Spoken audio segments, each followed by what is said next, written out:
Boldwood presents The Rise, written by Shari Low and Ross King, and read by Ross King and Helen McAlpine.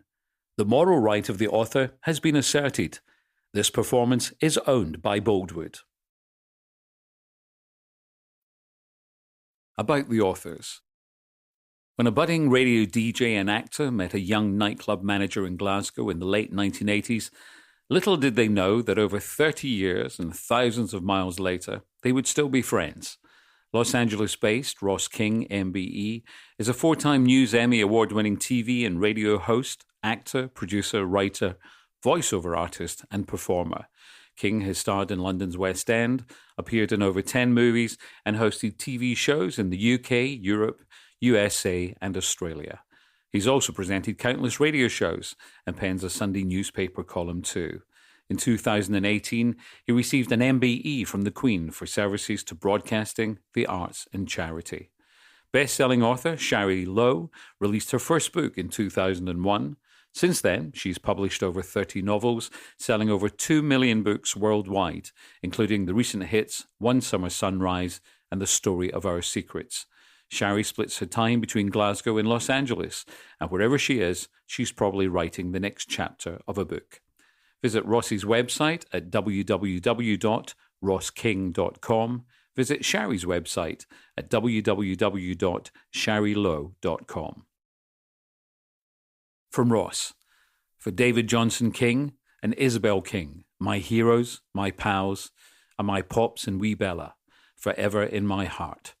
And for the best sister in the world, Liane, and the family, Jim, Holly, and Ewan. From Shari, for my love, John, and our family, who are everything, always. And from both of us, to our very first reader, the incomparable and dearly missed Jackie Collins, with love and gratitude for the inspiration and encouragement she gave us every step of the way. People say that movie stars are really just like us. They are. They get up in the morning, go to the toilet, pull on their pants one leg at a time. But after that, it's all different. Prologue. The 65th Academy Awards, Dorothy Chandler Pavilion, Los Angeles, 29th of March, 1993. Lights. The heat of the lights is as oppressive as the thick cloak of insecurity and desperation that shrouds the audience. Billy Crystal steps to the podium, his laconic grin a teasing, gentle rebuke to a collection of egos teetering on the edge of explosion. His 4th time in the row, Crystal introduces the presenter of the next category with an ease born of confidence and familiarity. Rom-com queen Lana DeLasso glides onto the stage, blonde hair an homage to her namesake and idol Lana Turner. Her nomination in the category of Best Supporting Actress will be decided later, and she's done everything possible to win. Everything. In her 50s now, the best surgeons have ensured that she doesn't look a day over 35. Her white cobweb Versace gown, defying the rule that you should never show cleavage and legs at the same time. The physical reactions in the audience are instant and visceral. Tight smiles of envy on bejeweled women coincide with ferocious erections under some of the $1,000 tuxedos sitting next to them. Her words are white noise until they reach the point, Best Original Screenplay. Behind her, on a 30-foot screen, the nominations roll. Husbands and Wives by Woody Allen. A smattering of applause. Hesitations fueled by the desire to come down on the right side of the moral judgment on Allen's affair with Mia Farrow's daughter. In Hollywood, picking sides has little to do with principles and everything to do with career enhancement. Lorenzo's Oil by George Miller and Nick Enright. More applause. Camera zooms to a row in which the suits are overshadowed by Susan Sarandon's uncommon beauty. Passion Fish by John Sayles, a movie that was released in only 2 theaters, grossing only a few tickets over $36,000 before its nomination. Unforgiven by David Peoples, a crowd pleaser, Directed and produced by Clint Eastwood, the audience of stars greets it with a show of worship reserved for work that has been touched by a deity. The Brutal Circle by Davie Johnson, Zander Leith and Mirren McLean. An outsider, a harrowing story of a life born in violence, lived in violence, cut short by violence.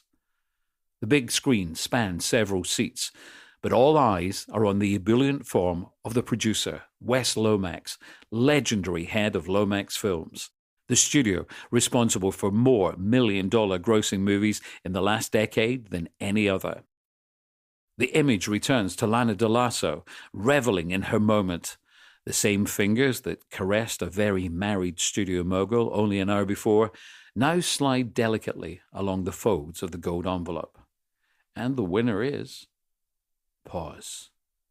The Brutal Circle by. Sycophantic cheers drown out the name. Stars rise to their feet, determined to ensure that when Wes Lomax watches the playback, he will see them heralding his triumph. In the chaos, the director in the gallery is a fraction late in switching to the three bodies that move towards the stage. All of them almost as unrecognizable as the extras hired to fill the seats vacated by stars drawn to the restrooms by the call of nature, or the need for a line snorted off the top of a toilet. When the zoom lens on camera 5 finally catches up with the winners, they are ascending the stairs to the stage. Davie Johnson, at 22, the youngest winner of an award in that category in Academy history, strides forward with the surety of a man with an unblinking eye on his destination, the spotlight of an Academy Award winner and membership of one of the most exalted, exclusive clubs in the world. Behind him, Mirren McLean, in the only haute couture dress she has ever touched, her wild mane of Titian curls tamed to match the elegance of the midnight blue Dior gown. Unaccustomed to heels, she steps with care, her expression a mix of concentration and disbelief. Finally, with a demeanor that suggests reluctance, Zander Leith. For every woman who tried to ignore her partner's sexual interest in Lana DeLasso, here is 6 feet 2 inches of payback. Wide shoulders, his square jaw set in a brooding grimace. He could be heading to a wake, not the spotlight of a winner. When only a few feet separate them, Lana's eyes meet his, and she instinctively flinches as he responds to the flirtatious flutter of her lashes with almost visceral scorn. His disdain barely masked by his own thick black lashes, rebuffed. While the outside remains a movie goddess, on the inside she is 12 again. The odd kid at school that even the trailer park waifs avoid. The one that turned into the most beautiful woman in Hollywood, but still felt she had to respond to the summons to Wes Lomax's yacht and service his lust and his ego to get his support for her own nomination. Davie Johnson takes the Oscar and moves forward to the microphone. I just want to say thank you. More applause. Most of the audience know of this trio, despite the fact that they are barely out of their teens. Wes Lomax has ensured that their story has saturated the Hollywood press in recent months. All three are credited as writers in the script, but Mirren steered the story behind the scenes, while the two men played leading roles in a movie that had blown up at the box office. The success was due, in part, to a publicity and distribution campaign usually reserved for A-list releases, and, in part, to the fact that it was a damn fine piece of cinema. It was a raw, hardcore 2 hours of urban menace that had a generation of American teens queuing for their Saturday night thriller kicks. It hit $15 million on the balance sheets after the first month. Then word of mouth set it on fire. It was now well on the way to Lomax's $100 million target. This was the kind of American dream, the triumph of the underdog, the discovery of wonder that this city loved. 3 childhood friends from Scotland, pals from a rundown housing estate who'd stuck together in poverty and dysfunction before going on to be the creative talents behind an outstanding script discovered by Wes Lomax when he took his annual golfing trip to the UK. It was beyond surprising that these kids had managed to get their work in front of Lomax. Even more so, that he'd taken enough time off from screwing high-class escorts in the presidential suites of the best hotels in the UK to read it. Now the audience in the red velvet chairs furrow their brows as they try to decipher Davie Johnson's accent. This isn't the Scottish burr of Sean Connery, nor does it come close to the accents that they heard from Davie and Zander in the movie. It is harder, more guttural, like bullets being sprayed from a gun in a scene from Reservoir Dogs, Tarantino's big hit of the previous year. Thank you to the Academy, and thank you to all of you for letting us be part of this incredible world. And most of all, thank you to the brilliant Wes Lomax. We owe him everything. Camera 3 zooms in on Lomax, and millions of people watch him nod, eyes glistening, a godfather acknowledging gratitude from his chosen family. Davie bows to signal the end of his speech, then punches the Oscar into the air. Neither Mirren nor Zander step forward. Recovered from the sting of Zander's rejection, Liane sweeps them off stage right into the unbridled chaos of runners, technicians, gophers, and makeup artists brandishing thick brushes at agitated stars. They are propelled into a press room, cameras flashing, journalists screeching questions, all of which they answer with naive honesty. Barely a few years ago, they were hanging out in cafes, pooling their money to buy chips. Now, they are on Hollywood's biggest stage, and Davie Johnson isn't even going to pretend for a second that he's not loving it. How are they enjoying Hollywood? Fine, great, it's amazing. Are they here to stay? Don't know yet. It depends. Nothing decided. Is the next project already underway? No plans yet. Nothing concrete, just ideas. Davie answers most of the questions with an occasional contribution from Mirren. Luke Cole, a young, sparky journalist on the LA Times, changes the pattern. So, Zander, how does it feel to be called the new Hollywood heartthrob?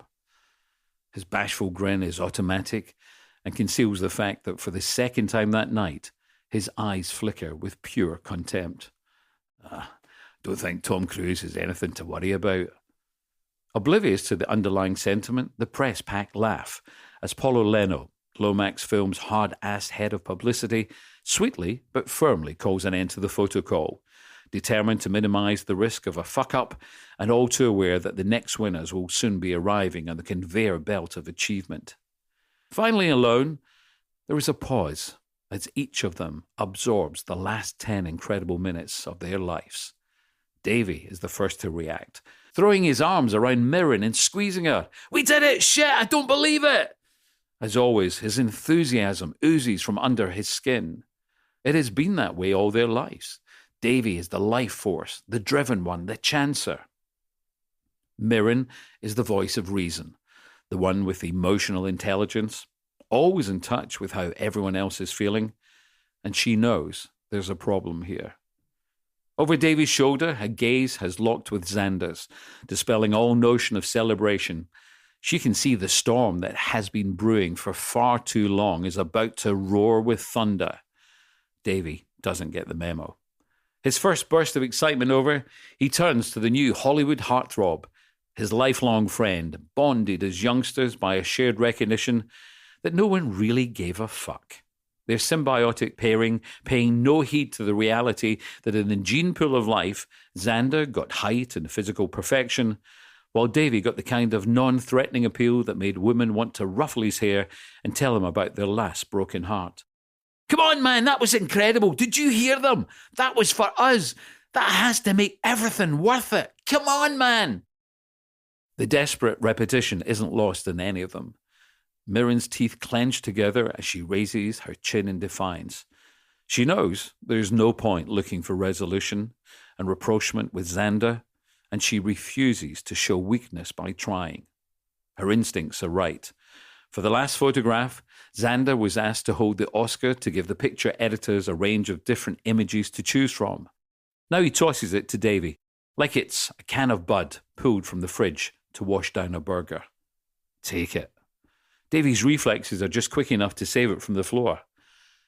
You got what you wanted. Zander's words are barely louder than a whisper, yet drown out all the other sounds. Now both of you can fuck off, and if I ever see you again, walk the other way. Chapter 1. Young Americans, David Bowie. 20 years later, Beverly Wilshire Hotel, 2013. By the pool of the Beverly Wilshire Hotel, made famous by a Cinderella movie about a hooker saved by a rich man, Davie Johnson has taken 3 cabanas. One for him, one on either side so he doesn't get overheard or interrupted.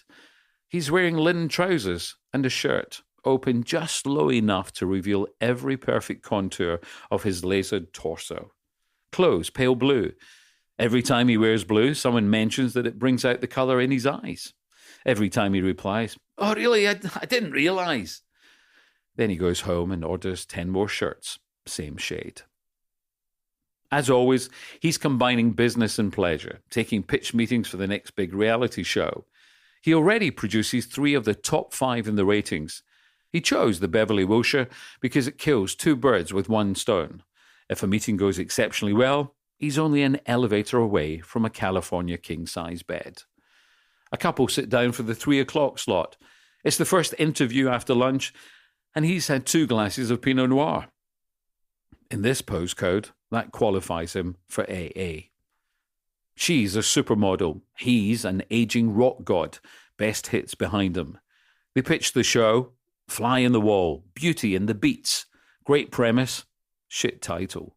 They tell Davie every network has expressed interest in the show, but they want him to produce it because he's the man. They're not lying about the second part. The meeting goes well, like every other meeting in the industry. Both sides flatter the other, both sides claim interest. 99 times out of 100, one side refuses to take the next call. Davie listens. Definitely has potential. They shake hands. He tells them he'll be in touch. He will. His secretary will call on Monday and arrange a follow-up meeting. Only the supermodel, room 567, with the California king-size bed. On the ground floor of the hotel at Wolfgang Puck's restaurant, Cut, Mirren McLean is oblivious to her childhood friend's presence upstairs. She is at her usual table with her husband of 19 years, producer-director Jack Gore, and their teenage children, Chloe and Logan. If anyone added up the value of the diners in the room, it would hit the billions. People have no problem paying $150 for a Japanese 100% Wagyu steak because this place is regarded as the best. And in Beverly Hills, it's only the best that matters. Jack has been on location for a few weeks, so Mirren is thrilled he's back. Even happier because both her children are there. This is what life is about. Family. Right now, she's a mum and a wife, and that's all she wants to be, just a mum and a wife. Paul Benetti, the legendary producer, approaches her table, shakes hands. She's polite because she has manners, but she wants them gone so she can get back to her family. She likes to keep the two separate, but in this town, there's no forgetting about business. Benetti smiles, like he's her best friend. "I couldn't be more pleased for you. Still #1 at the box office after 3 weeks," he says, attempting jovial and sincere, achieving latent fury and crippling envy. His leading men could act. He couldn't. "I just hope I'm up against you next time around. Make it a fair fight." "Oh, I'm sure you'll take the top spot next time. It must be your turn," she says, wide grin, while the words "over my dead body" explode in her head. She makes a mental note to bring forward the release date for the next Klansman movie to ensure it clashes with whatever action kill fest he has coming out. Time to put him back in his place. If he wants to play that game, she'll take the challenge. She'll win, because she's one of the biggest and ballsiest players in Hollywood, and everyone in the room knows it. On the 7th floor, room 731, Zander Leith is sitting in a solid mahogany high-back seat. He's already refused the director-style chair left by the company who organised the press junket. As this one forces him to sit up straight, it's all about the angles. His new movie, the 6th in the Dunhill franchise, playing a man who is a suave, deadly cross between a Bond and a Reacher, hits the cinemas in 3 weeks' time. He's now been in this airless room for 7 hours, answering the same questions from TV and print journalists who all look different but act equally inane. cute young women asking flirtatious questions, the enthusiastic newbies who want to be his best mate, the older, jaded ones who try to catch him out and twist his words. Very occasionally, there's someone who has well-researched questions that actually make him think. They're the only ones that hit the pause button on the eradication of his will to live. Next door, his hair and makeup team, publicists and manager sit ready to pounce when they are required. One of them is required now. The journal in front of him, wearing the shortest of skirts, is giving him a glimpse of her Victoria's Secret underwear. He knows the brand because he slept with a model who was wearing it on the catwalk only a month before. The interview is coming to a close. Once upon a time, he would get someone else to do his bidding. Now he just cuts to the quick. It's speed dating, movie star 101. He leans towards her. Warren Beatty's suite, 7 p.m.? It's a question to which they both know the answer. She leaves satisfied that she got everything she came for. His publicist enters the room, turns to the sound guy. Make sure that last exchange is deleted. He nods. Of course he does, because no one ever says no in Hollywood. Chapter 2. Davie Johnson. Got to Give It Up, Marvin Gaye. A few months later, Bel Air, Los Angeles, 2013. It never crossed Davie Johnson's mind to wonder when he stopped feeling lucky. This life he'd created had nothing to do with luck and everything to do with smarts, skills, talent. It wasn't a perfect existence, but as he drove his Bugatti Veyron through the landscape gardens to the door of his $40 million Baroque mansion in the exclusive enclave of Bel Air, he knew it was pretty damn close. Dorego, the Ukrainian gardener, was hosing down the play equipment, custom built for the 7-year-old Johnson twins, Bella and Bray. In this town, his red-haired, fair-skinned twins were a rarity, and it had served them well. Since they were 3 years old, they'd been cast in the hit sitcom Family 3. A week didn't pass without a request for a family photo shoot from the celebrity mags, and every now and then he indulged them. Not that he or his kids needed the publicity. Davie got enough of that presenting American Stars. It was still number one in the ratings, sitting above America's Got Talent, American Idol, and all the other shows that just couldn't beat them. He'd be signing his renewal contract for this season of American Stars any day now, and that would, once again, put Ryan Seacrest in his place too. The last decade had been a tussle for supremacy between them, a battle Davie was winning. $30 million for his last American Stars contract had made sure of that, not to mention the success of the reality shows he produced. Global profit on those had put him in the financial fuck-off stratosphere. He never had to ask the price of anything. But he did. Not because he perpetuated the ridiculous myth that Scots were tight with cash.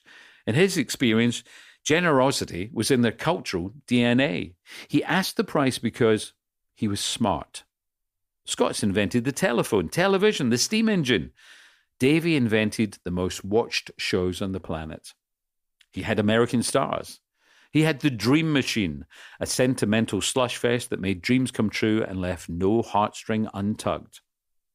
And his other baby, Liking Lana, a car crash docu-soap featuring the fucked-up life and family of tarnished has-been Lana Del Lasso, had finally topped Seacrest's baby, Keeping Up with the Kardashians, last season. He checked his limited edition gold Panerai Camp Schwimmer watch, the case designed and made by Panerai, the movement by Rolex. It didn't get any better, but it did cost $1 million. 2 o'clock. The kids wouldn't be back from the set for another hour. Time for a shower and to put a couple of calls in to the East Coast. The second season premiere of New York Nixons, his latest scripted reality hit, starring the extended family of rock legend Jax Nixon, was due to air next week, and Sky, the wayward daughter of Jax's first wife, Rainbow, was due to stage an overdose in the next couple of days. Cue shock, outrage, sympathy, and more free headlines than even the best publicist could drum up in a week. That was Davie's talent. He was adaptable, saw opportunities, ran with them, strategized for success.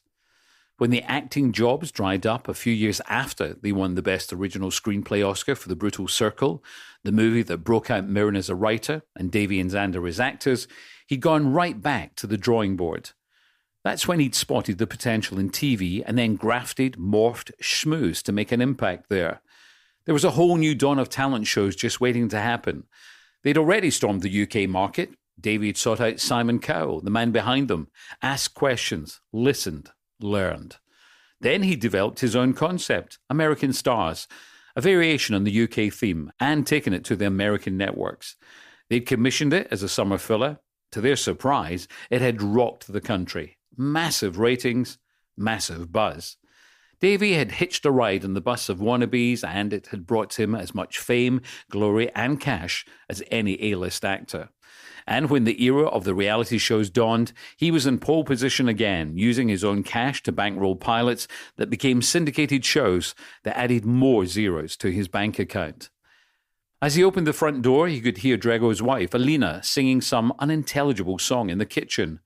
A Russian force of nature. She dressed like a Kardashian and loved country music. Thankfully, she cooked like a dream, and her OCD meant every corner of the house glistened.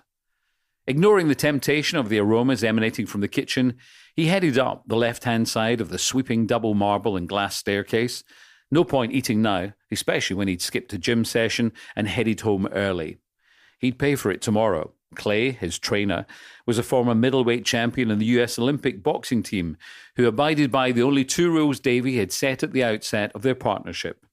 Don't hit the face and don't kill me.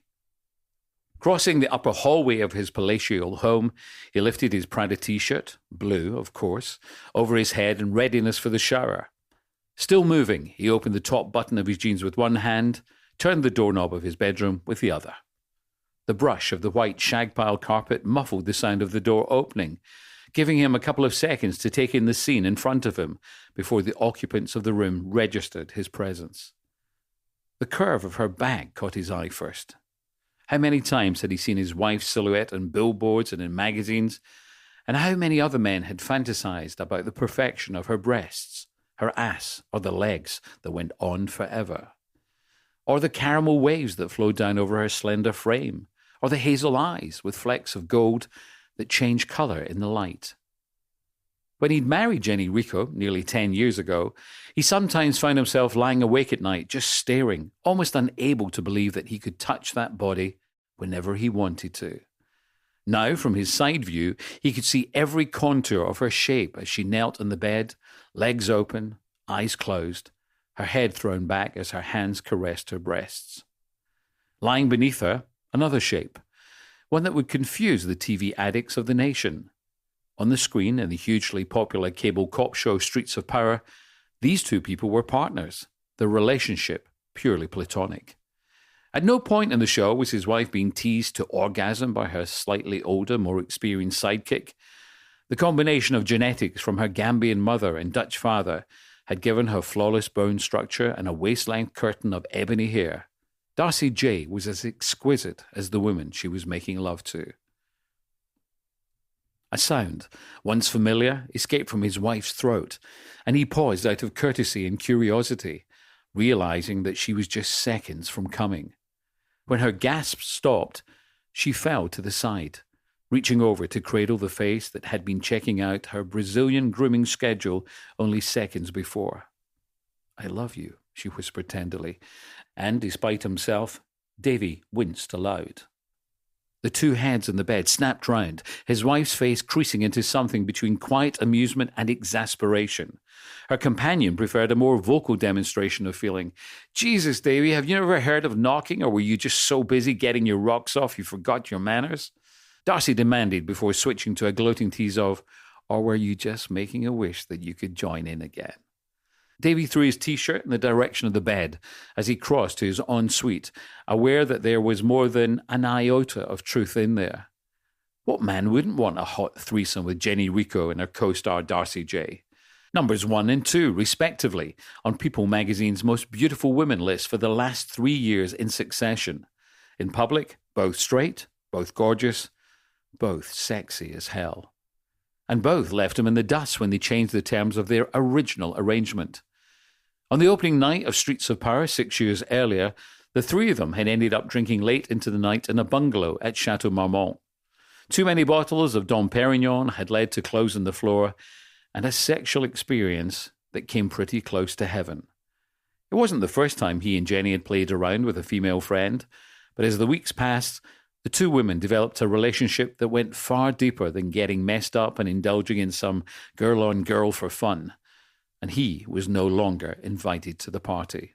The transition had been tough, but when it came down to a choice between accepting the relationship or divorce, he'd chosen to go with the flow. Adapt, hustle, just like always. It was all about perceptions, illusions. To outsiders, he lived a charmed existence with a stunning wife, regularly socializing with her best friend and TV partner, the stellar Darcy J. The world would say that a guy didn't get much luckier than that. So no, as the wet dream taking place on his bed proved, life wasn't perfect. But as he told himself every day, it was pretty damn close. All he had to do was keep it that way. Chapter 3. Mirren McLean. Make You Feel My Love, Adele. Malibu, Los Angeles, 2013. The slam of Mirren's glass on the marble worktop made the assembled group of PR managers and lawyers blink. I was under the misapprehension that keeping my daughter out of trouble and out of jail was what I paid you for. Her voice had dropped in tone to somewhere between serious and deadly, masking the inherent weariness that seeped through every fibre of her being. For a fleeting moment, she wished that Jack were here, someone to have her back and share the worry. But that was just the exhaustion talking. He'd be on location in Istanbul for 2 more weeks, shooting a spy thriller with Mercedes Dance and Charles Power, the hottest on-screen couple in Hollywood. Besides, after 19 years of blissful marriage to Jack Gore, much of it spent separated by the demands of their careers, she could handle this. Didn't she always? Chloe Gore, 18-year-old wild child, Hollywood brat, Californian beauty, her daughter, the one who shunned growth and development for repeating the mistakes of many yesterdays.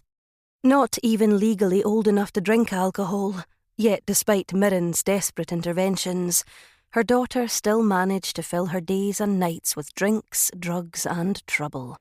That's why Mirren knew that this meeting and the next few hours of activity were only delaying the inevitable. She was depressingly aware that later that day she'd sit in this kitchen again, in the home these people had contaminated time after time, and the questions would start swirling around her mind. How had she let this happen? Where had she gone wrong? Was it something she'd done? A mistake she'd made? Had she not loved Chloe enough? Did her devotion to Jack somehow shut out her kids? Was she such a terrible mother? How could one child turn out so happy and another so damaged? It happened so often it was becoming just another normal day, one that invariably started with the same 7 a.m. call. Honey, she's locked up again. Beverly Hills, DUI, resisting arrest. Mirren's best friend, Lou Cole, editor of the Hollywood Post, a beautiful black woman who, when it came to all things celebrity, had the encyclopedic intelligence of Einstein. A doyenne of the gossip columns, the 25-year veteran of the LA press circuit had connections in every club, hotel concierge and gutter of the city. She'd been the second person Mirren had called when she'd heard Chloe's car roaring down the driveway after she sneaked out at 3 a.m. The first had been Mirren's security team, but they'd been too slow to catch her, and Chloe had perfected a dozen ways to elude them over the years. I'm sorry, honey, Lou said sadly. Mirren knew the sympathy was sincere. The two women had been friends for 2 decades, and right from the start their relationship had been a sisterhood. She'd been the first and only choice to be Chloe and Logan's godmother, and she loved them both. Sometimes, Mirren thought Chloe's bond with Lou was closer than the mother-daughter ties that had been shredded by years of disappointment and defiance. 2 hours later, the depressingly regular war cabinet was in session in her kitchen, the anxieties of the publicists and lawyers clear in every nuance of their speech and actions. Chloe Gore had made them all plenty over the years.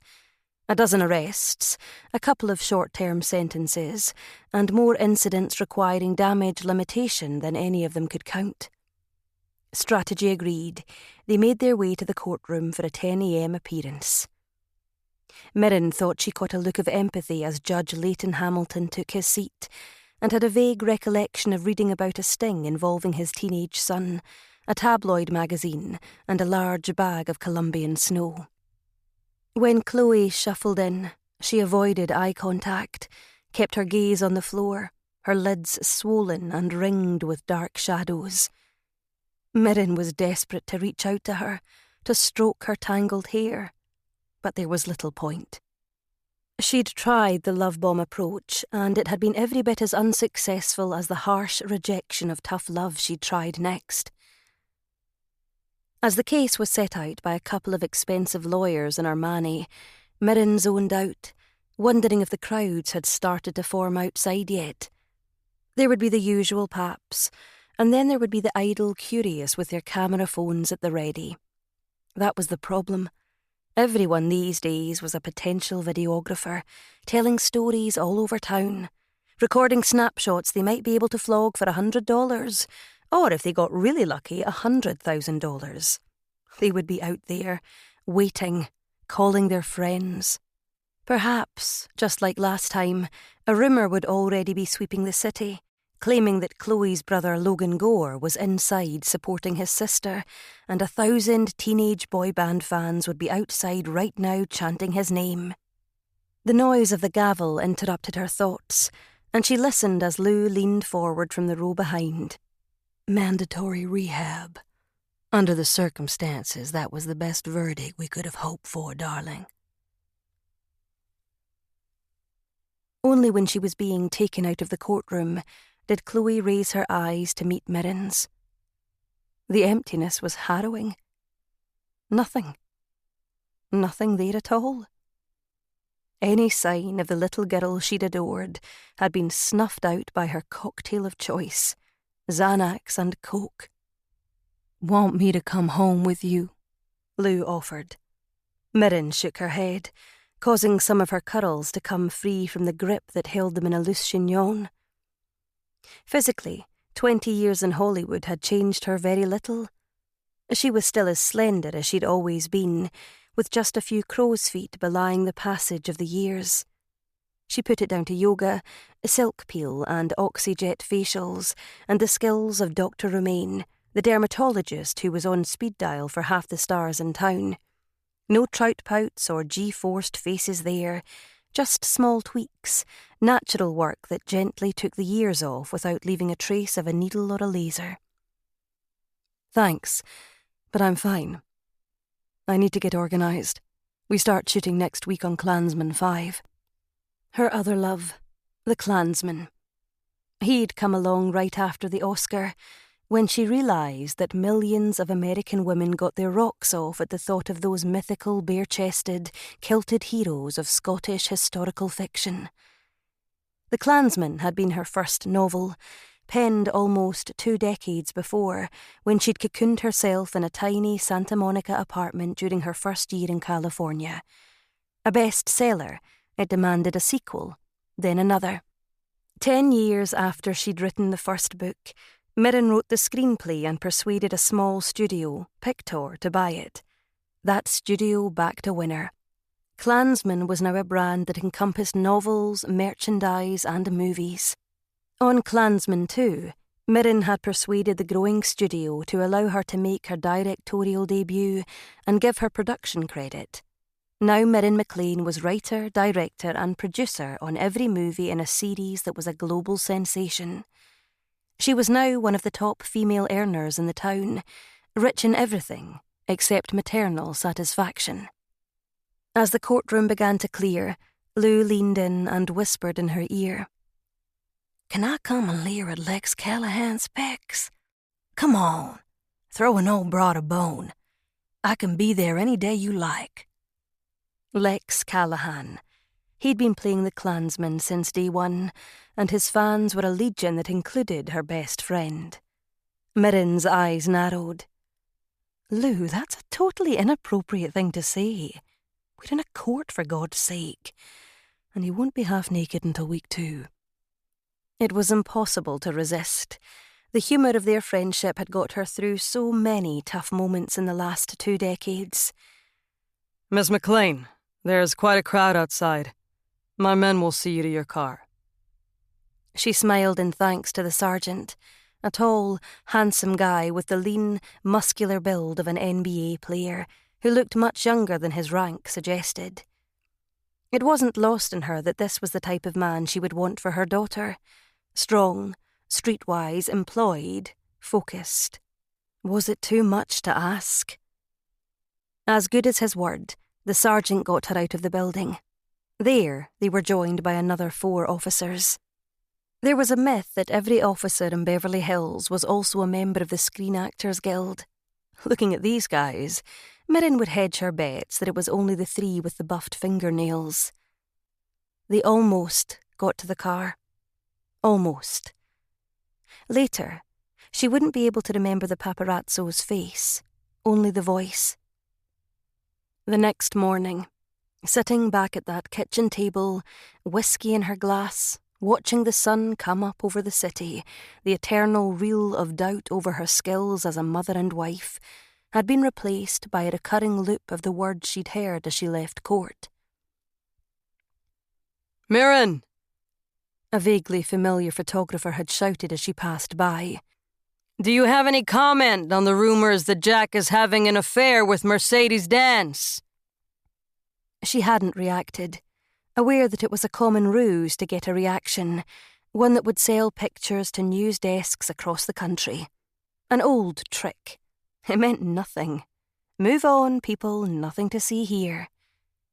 But now, as dawn broke and she replaced the whiskey with coffee, her gut clenched as the phone call she'd been expecting all night finally came. Honey, It's Lou. Chloe was locked up.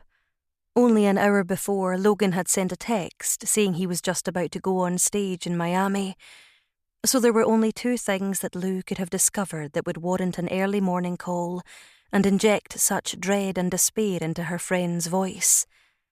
One belonged in the past, had sat on her shoulder since long before Hollywood was her home, and could rip apart her life, her reputation, her career, and everything she'd ever achieved. The other lived in the present, and came with the prospect of slicing her heart in 2. Every instinct told her heart to adopt the brace position. I know, she replied, calm, serene, resigned. It's Jack. I know.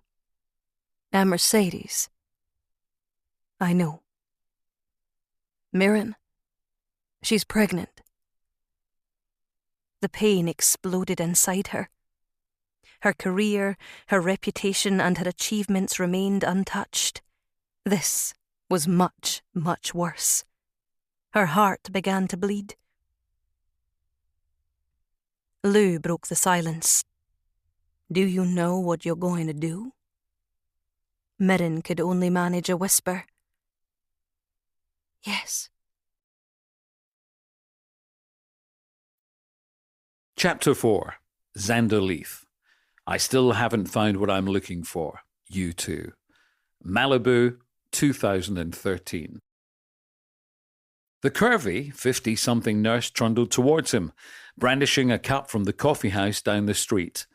Zander knew it would contain a skinny latte with a vanilla twist and 3 extra espresso shots.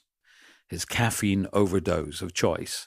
He also knew that somehow his coffee-winning manner, combined with a perception that he was a lovely guy who always got the girl, saved the day, won the war in the movies, may have given this woman a glimmer of hope that the top box office draw in the country would respond to her daily gift by ravishing her in a very expensive Malibu rehab clinic.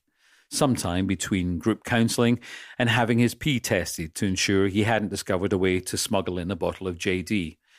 Shit like that happened all the time. The groupie who got a friend at the alarm company to disable his house alarm so that she could sneak in, strip and lie spread-eagled on his kitchen table. The model who would upgrade on a flight so that she was sitting next to him and accidentally roll her head onto his shoulder as he slept. He'd never found manipulation to be much of a turn-on, so while it was always a conversation opener, it never ended in a relationship. A blowjob, maybe, but ever since Clinton, that didn't count. However, he accepted his coffee from Nurse Greta with his $1 million smile and a wink that ensured the same scene would play out again tomorrow morning. It was Groundhog Day in here.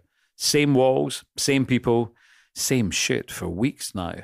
The expensive carpets, manicured gardens, the top-class therapists, and the prime location on top of one of Malibu's most scenic cliff tops didn't mask what this was. A collection of misfits and desperados who had everything yet couldn't deal with reality without a pill or a swig from a bottle. And he was one of them. Again. He made his way along the corridor to the patient reception, where LeBron greeted him with a wide grin of perfect white teeth. "Hey man, big day today. You want me to do a drum roll or something?" Zander laughed. He liked the irreverence and the sarcasm. Reminded him of another place and time, many years and several thousand miles ago. No, just give it to me straight. The strength of his Scottish accent surprised him a little. It had softened over 20 years in LA and rarely made a reappearance unless he was talking to someone from home. Home. Strange that he still called it that when he hadn't been back in 2 decades. The memory of that night in 1993 when he was forced to attend the Oscar ceremony still made his perfect, professionally whitened back molars grind.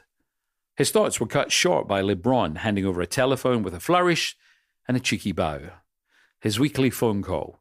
Zander thanked him and strolled out through a side door to the garden, punching in a familiar number as he walked.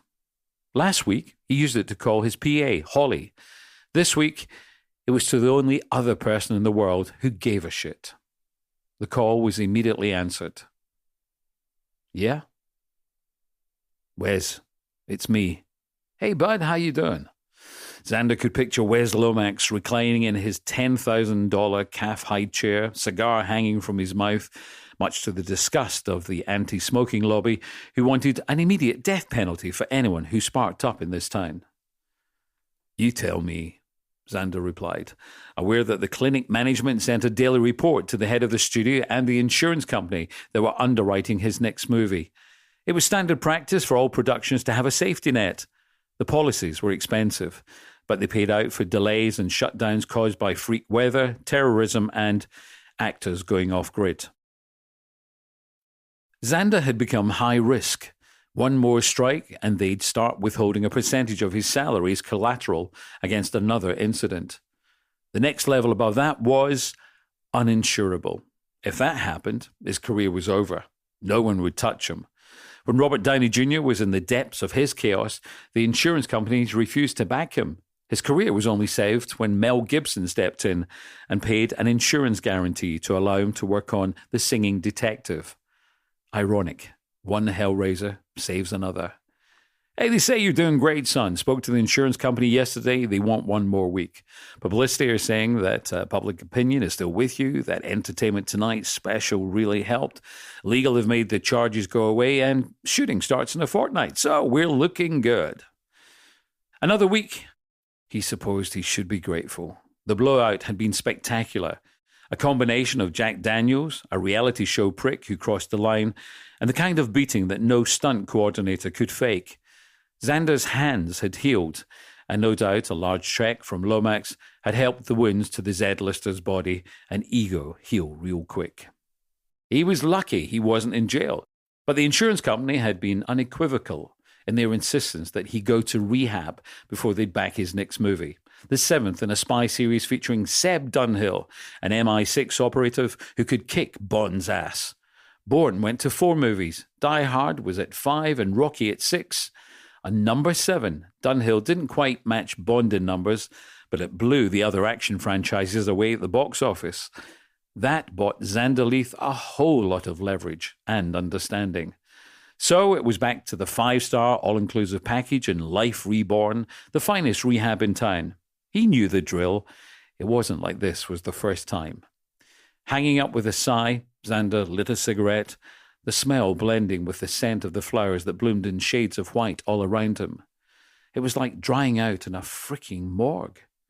It was only when he tossed the remnants of his smoke into the sand of a podium ashtray behind him that he noticed her, sitting in the corner, hugging her knees, head down, long red curls falling around her. The image kicked him in the chest, closing his airwaves. Mirren. But no, this was a young woman, Mirren from 30 years ago. He was about to question if something had been slipped in his coffee when he realized who it had to be. As if sensing his presence, she looked up. "What the fuck are you looking at?" His shrug clearly wasn't the answer she was looking for. A light of recognition switched on in her eyes. "Zander Leith." It was a statement, not a question. "I'm Chloe." I know. Run, he should turn and run. For once in his life, he should do the smart thing and walk away from trouble. "You grew up with my mom." "I did," he replied. "Run, just run." "So you already know." "Know what?" "Just what kind of a bitch she is." Chapter 5. Don't You Forget About Me. Simple Minds. Glasgow, 2013. The room smelt of death and a million futile wishes. Sarah Mackenzie prided herself on having a strong stomach, but the stench was making her want to retch. Swallowing, she fought to keep down the bile. Nothing was going to get in the way of this story. It was her first chance of a major break since she'd joined the Daily Scot, and she'd been working on it for months.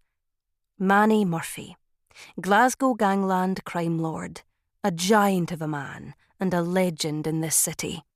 But that was before the cancer started eating away at his organs until he was nothing but skin, bone and disease.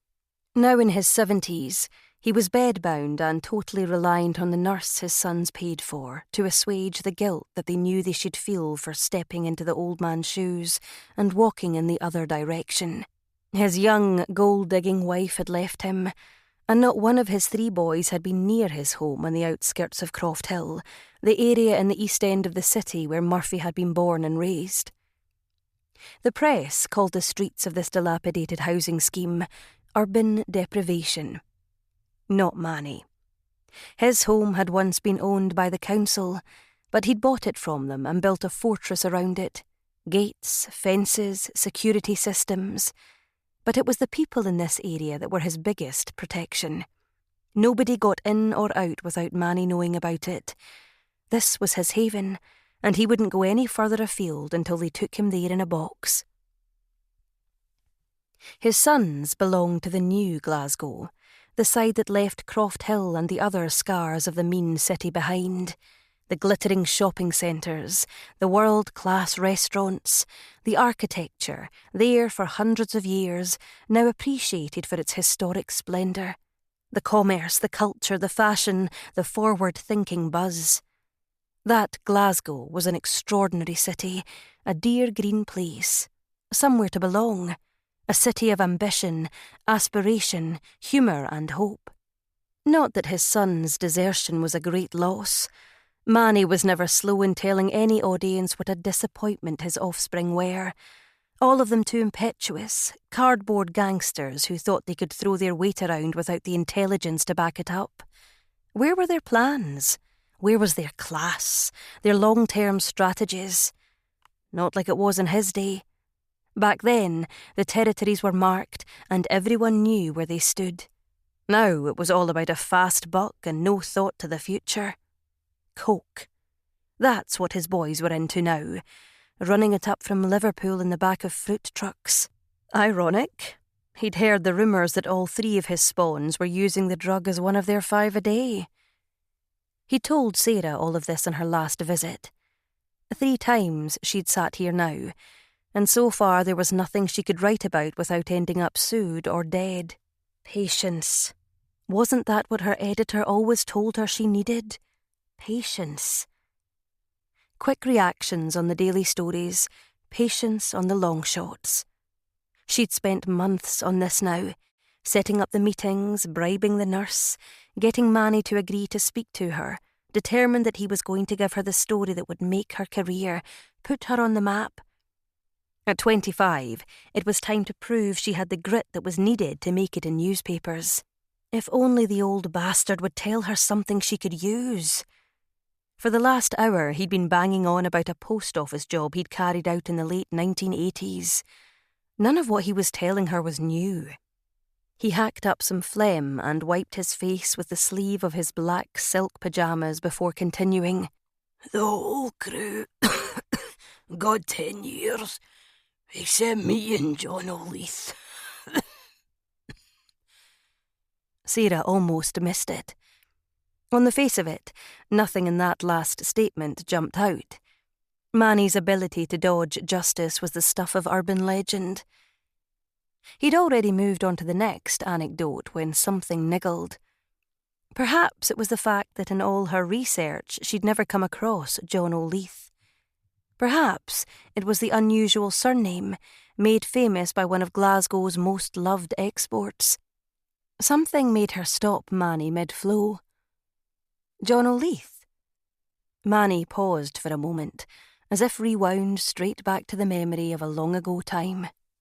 Aye, Jono. What a guy. Bampot. Maddest bastard I ever knew. Coming from someone whose friendship circle comprised of many mad bastards, that was quite an accolade. A shot of adrenaline made Sarah's hand shake just a little. What happened to him? Another pause. Dunno. Disappeared off the face of the earth one day. Just never showed up again. Heard he fucked off with some bit on the side he was shagging. Christ knows, there were many. The obvious question niggled at her. How come I've never heard of him? If Sarah was ever to have a specialist subject, it would be Glasgow criminals past and present. She'd spent years studying her subject, reading reports, searching old archives, and she didn't remember ever coming across the name John Leith. Manny's shaking hand lifted a mug half filled with dark, stewed tea to his cracked lips. That was Jono's thing. A bit paranoid. Never bragged about the big stuff, and never got busted for it either.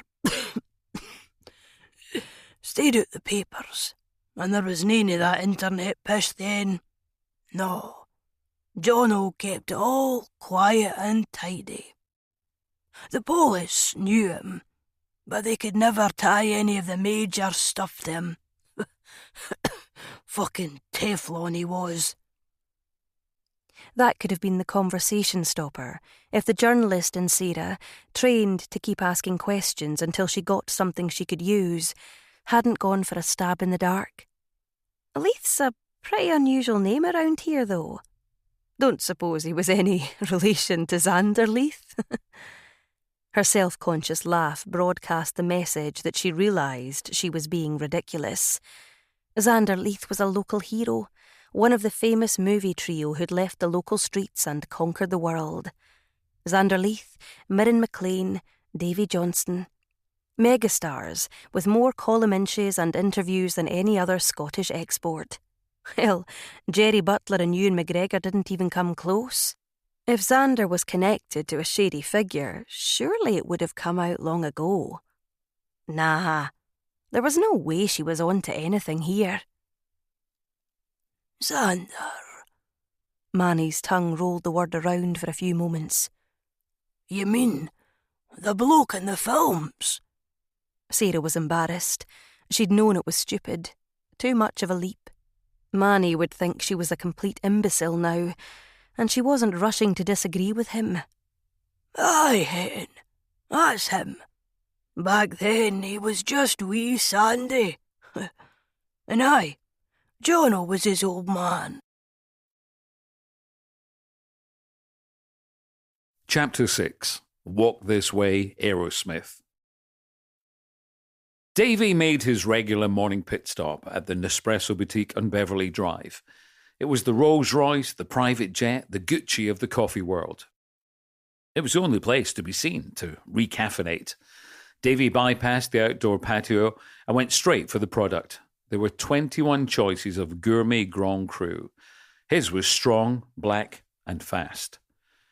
If it was true that the most beautiful people in the world lived in LA, the ones who loved coffee were in here. Over the years, he'd been asked 100 times how you could live in a society so fake. If the 6-foot blonde drinking her iced macchiato in front of him was fake, then the realists of the world could cry him a river. While he was waiting, he used his iPhone to scan the gossip websites. He'd already seen the news on TMZ the previous night, but somehow seeing Chloe's mugshot just made it so much more vivid. His first reaction was irritation that it had knocked Sky Nixon's overdose off the front page. Shit. They were counting on that to send the ratings on the opening episode of the second series of New York Nixons through the roof. His second reaction, more of an afterthought, was sympathy. Mirren must be going through hell with that kid of hers. Not that it was any of his business, and he knew she wouldn't thank him for the pity. Or would she? How long had it been since they'd had any contact? 15 years? More? The last time he'd spoken to Mirren McLean, she'd made it perfectly clear that there wouldn't be a follow-up conversation. Coffee delivered, he headed back to the car, shrugging off the memory. In the Bugatti, he made a call and went straight to the answering machine of Sky's mother, a whacked-out heroin chick-turned-organic tree-saver called Rainbow, who kept it quiet that her much-publicised minimalist crusade to be at one with the earth was more than just a little out of sync with a lifestyle that created a bigger carbon footprint than the average small town. They were all the same, the Hollywood tree huggers, pontificated about saving the Amazon rainforest while hiring private jets to fly their favourite meal from one coast to the other. Rainbow, it's Davie. Problem at this end. Sky's situation didn't get as much airtime as we thought. 2 choices. We need a repeat, another overdose, or else make a press statement saying she's not recovering. You know the drill. Tears, prayers, Twitter, Facebook. Call me back to discuss. He just hung up when the phone rang again. This time, he flicked it to loudspeaker, channeling it through the sound system on the Bugatti. Hey, Cal, how the devil are you? Davie's tone switched immediately from pissed to positive. Hollywood didn't do negativity. Even if you were down to your last dollar and the critics had handed you your ass on a plate, you had to maintain the aura of a winner, one that sat somewhere in the middle of the scale between confident and Charlie Sheen delusion. Davie, news. The top agent at Creative Stars Agency, Cal Wolfe, was also succinct and straight to the point. That's why he was the most sought-after representative in town. Besides, Davie hadn't paid him 10% for the last 10 years to be his buddy. I'm on my way in, bro, Davie replied, preempting the conversation. His American Stars contract had been discussed, and their offer was due to hit the desk that morning. Hey, listen, this is just a holding call. You know, the paperwork isn't here yet. Pricks string it out every year. We should have added an extra $1 million just for the aggravating dick-tugging. As he hung up, Davie changed course. No point in heading to the CSA offices now. For a moment, he wasn't sure where to go. The sun was shining, it was 75 degrees, he had all the time and money in the world, and yet he couldn't think of a single thing he wanted to do. At the bottom of Beverly, he made the decision. Instead of heading right, he hung a left. 15 minutes later, he was pulling up to the security checkpoint at Cactus Studios, the home of Family 3. The guard treated him like an old friend. Hey, Mr. Johnson, we didn't have you on the list for today. Good to see you. Thanks, Rick. It was an old trick. He had an encyclopedic memory for the names of anyone who may ever be in a position to make his life easier. Just missing the kids then. I thought I'd pop in to see them. Rick gave him a high five as he waved him through, laying out some love made life easier. Case in point. Outside Soundstage 23, he spotted Bella and Bray being herded from their trailer to the set and pulled over out of sight. As soon as they were gone, he parked up and made for the biggest trailer on the lot. Opening the door, he congratulated himself on the decision. Vala Diaz, the 25-year-old Mexican star of Family 3, was standing completely naked, being spray-tanned by one of the huge entourage employed to keep her looking hotter than the midday sun in Tijuana. A lazy smile played on her lips when she saw him, and she immediately dismissed the acolyte. She didn't flinch from her position. Hands on hips, shoulders back, feet apart. Long, glossy black hair, now unclipped and falling in a perfect sheet to her waist. Her golden skin oozing Saint-Tropez and sheer sex. "Something is wrong," she said, her intoxicating Spanish accent changing the vowels. "What's that?" It was a game Davie was all set to play. "You have not been here for a minute and you're not naked yet," she teased. Davie responded by leaning over and biting down on one of her nipples, just the way she demanded every time they'd been together. They'd been screwing for the last year, and he'd never known a woman to want it as rough as she did. Sometimes he wasn't sure if it was passion or consensual combat. Her impatience was showing. "Are you going to stand around all day, or are you going to make me happy?" As he pulled down his zip and lifted her up, her legs automatically wrapped round his waist. Pushing up against the ivory silk fabric that lined the wall of the trailer, he slipped inside her and began grinding as she barked out orders. Harder, faster. Her hands were in his hair, grabbing, pulling as her teeth clamped on his bottom lip until it felt like it was bleeding. The ringing of his cell phone interrupted his enjoyment.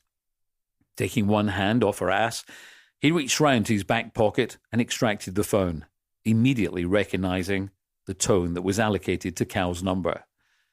Two things happened at once. He answered the call, and Vala slapped him hard across the face. He grabbed her wrist, trying to speak as she climbed off him, still slapping and biting. "Cal, hey!" "Switch on the TV." "What?" "Switch on the TV. Sam Rubin, KTLA, quick." Holding Vala's attack back with one hand, he grabbed the remote from the walnut table in the center of the room and flicked it onto Channel 5. Rainbow Nixon was standing in front of a press pack, dressed in a long, flowing white robe, a string of frickin' daisies around her head, speaking to the crowd. "My poor darling Skye is lying in hospital right now, close to death." Davie couldn't help a twitch of a smile. That was quick work. He'd only left the instructions an hour ago. Damn, she was playing the part well. If she'd acted as well as this back in the 1980s, she'd be a fucking megastar now. And I can no longer keep quiet and tolerate this situation. It's time people knew the truth about these so-called reality shows. The lies, the manipulations. We've fallen victim to the very worst kind of evil. And now my beautiful girl lies in a hospital bed, and I don't know if she will ever wake up. He froze. What? This wasn't in the script. She was supposed to spin them a line, whip up a few headlines. What the fuck was she doing? A cold chill rose from his toes, collapsing his erection as it passed on the way to his stomach. I discovered this morning that my daughter deliberately overdosed in order to get publicity for the Season 2 premiere of our family show, New York Nixons. I had absolutely no knowledge that my baby planned to do this. Lie! That was a lie. It had originally been her idea. Sure, he'd been happy to go along with it, but shit, she was throwing him under the bus. Stop speaking! Stop speaking! Her actions were on the instructions of the producer of our show, Davie Johnson. The press went crazy, bulbs flashed, and dozens of voices shouted out questions at once. The suit standing next to Rainbow put his hand up to hush them, then pointed to a journalist on his left who immediately reacted to his cue. Rainbow, these are very serious accusations. Do you have any proof of this? I do. Only minutes ago, I received this call from that vile man. Rainbow held a recording device to the microphone and pressed play.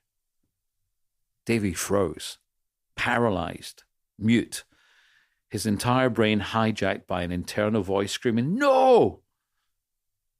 Rainbow, it's Davie. Problem at this end.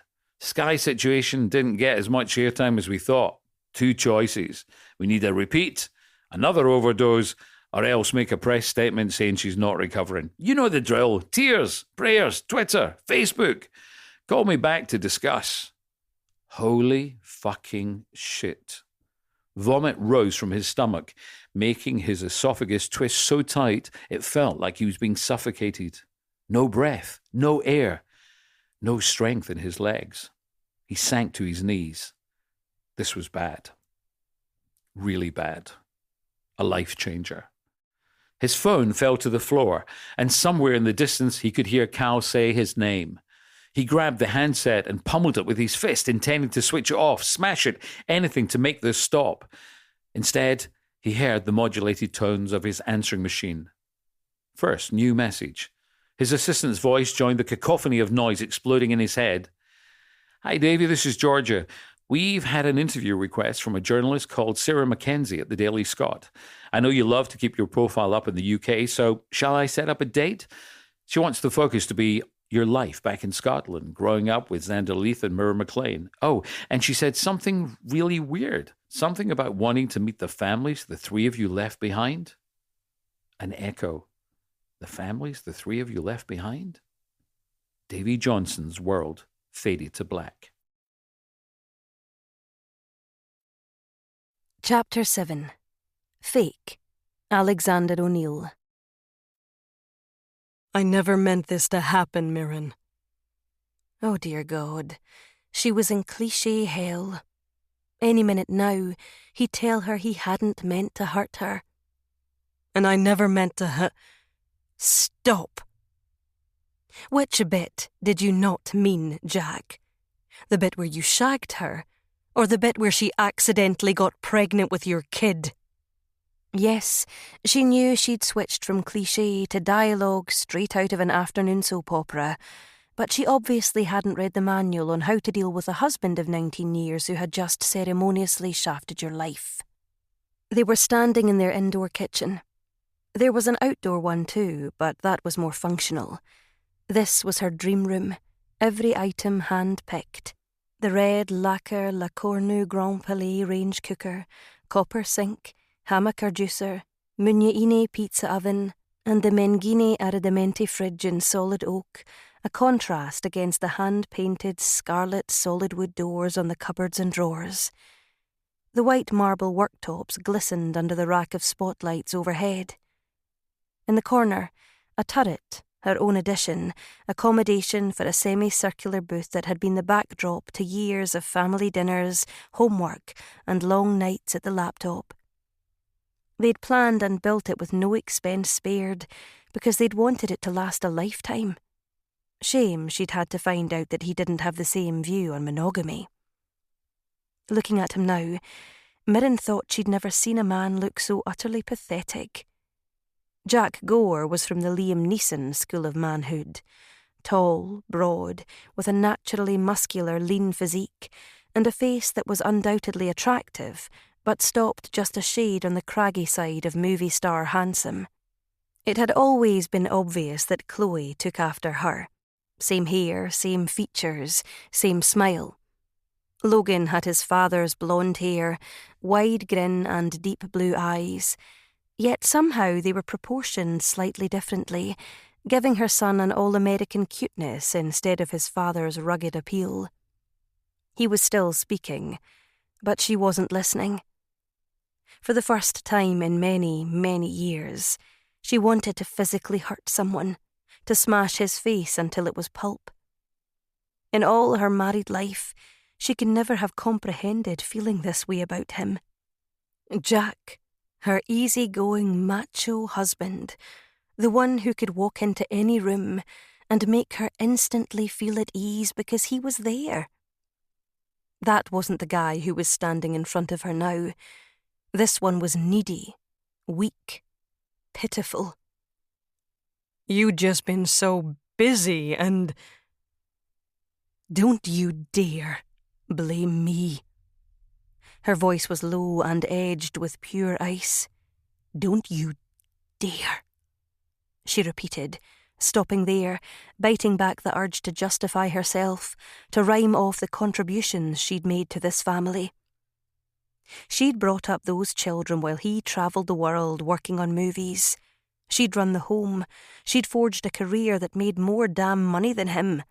She'd handled every single one of Chloe's incidents and problems, and she'd done it all while waiting for this lying, cheating prick to return home to her. And she'd loved him. My God, she'd loved him. Help me, Mir. You've got to help me. I don't want this. I want us, you and me. I swear on the kids' lives it was nothing. Don't let it change us. You know I couldn't live. Get out. He reacted like he'd been slapped. It didn't even come close to the physical pain she wanted him to feel, but it was a start. Get out, Jack. We're done. Mirren, you can't throw away the best part of 20 years on one fling that didn't mean. I didn't. You did. And it's not one fling, Jack. It's a lifetime. The baby is yours, I take it? He clenched his jaw tight, the way he always did when he was stressed. A pang of pain shot through her as she realised that she used to think the gesture was endearing. She'd watched him do that as he waited for her answer when he proposed, when he watched her crease with pain when she was in labour, when a movie deal fell through or an actor was playing up. He'd done it the first time the police had brought Chloe home, and he did it now, caught betraying everything they had for a midlife crisis fling with a 22-year-old. Yeah, well, you know, she says it is, and we were together, but I don't know. I just don't know, Mir. It was only a couple of times. The twitch in his right eye confirmed he was lying. It was all lies. Even the fact that he was here proved a lie. 2 more weeks in Istanbul, he'd told her, yet here he was, saying they wrapped early. Lies. He'd probably planned a couple of weeks' end-of-shoot R&R with the mistress, and now he'd had to cut it short to dig himself out of the huge crater his treachery had kicked him into. And still he was talking. Obviously we'll do a DNA test. It might not be mine. That's happened before. Look what happened to Sly Stallone. Her hand gripped the edge of the marble worktop as a wave of dizziness kicked in. It was all so sordid, so cheap. If she stayed in this room a minute more, it would destroy her. She couldn't breathe the same air as him any longer. If he wasn't leaving, she'd go instead. Reaching over for the car keys that lay on the counter, she eyed him with undisguised hatred. Be gone by the time I get back, she told him, and take your faithless dick with you. The slamming of the solid mahogany door put the exclamation mark on the end of the sentence. Outside, she realised she'd picked up his car keys instead of hers. It was his pride and joy, that car. His baby. He let no one else drive it but him. Well, fuck it. She headed for his brand new bright red Maserati and jumped in. How predictable. How could she possibly have omitted to notice that he was swimming in the pool of the midlife crisis? The engine roared as she powered out of the drive and turned right. 500 yards along the road, she stopped at the checkpoint that kept the residents of Malibu Colony protected from the scrutiny and threats of the outside world. These were some of the most expensive homes in the country, populated by people who spent half their lives earning enough money to live there, and the other half feeling paranoid that it would all be taken away. What the hell was she doing here? How had she gone from being a little girl in a Glasgow scheme to breathing the rarefied air of the chosen few? At the next set of lights, she turned left onto the Pacific Coast Highway and started heading north, fighting feelings of envy towards the surfers who chased the waves on her left. Past Zuma, she caught a right and began heading up the narrow, twisting Trancas Canyon Road. On a cliff top to her right, she could see the rehab clinic that held her daughter, and for the first time tears sprang to the back of her eyes. All she'd ever wanted was the stability of a family and enough financial security to know that the fears of her childhood would never come back. Well, that was lost now. Success had come almost too easily, in part due to her inherent ability to make good judgments when it came to building a team around her. Most of her people had been with her since the first Klansman movie. Loyal, dedicated professionals who knew their jobs, did them well, and never let her down. Professionally, she'd built something that worked incredibly well. But her family? She'd got that one about as wrong as it could get. The car turned a sharp left, and she pulled over into a lay-by on the edge of the cliff. It was the kind of place that teenagers came to make out, in the middle of nowhere, plenty of time to see someone approaching, and with a breathtaking view of the ocean below them. Standing against the metal of the barrier, she pulled her white cashmere cardigan around her to protect against the breeze. Her hair was loose, and strands fell across her face as she hugged herself, desperate to feel a glimmer of warmth inside her soul. Hundreds of feet away, the surfers were just dots, moving, chasing, riding the waves. An image, like a movie in her head, took her back just a few years. Jack was home between shoots. Chloe would have been about 14, Logan a year younger. All four of them were out on the ocean, laughing as they surfed and paddled back and forth for hours. Chloe was a natural water baby, Logan the same, and she'd taken a snapshot that day with her mind. The perfect, happy family. What went wrong? She tried to ignore the voice that said karma. Sins of the father? Nope. In this case, it was sins of the mother. Was that it? Retribution for the sins of the past? Another shudder.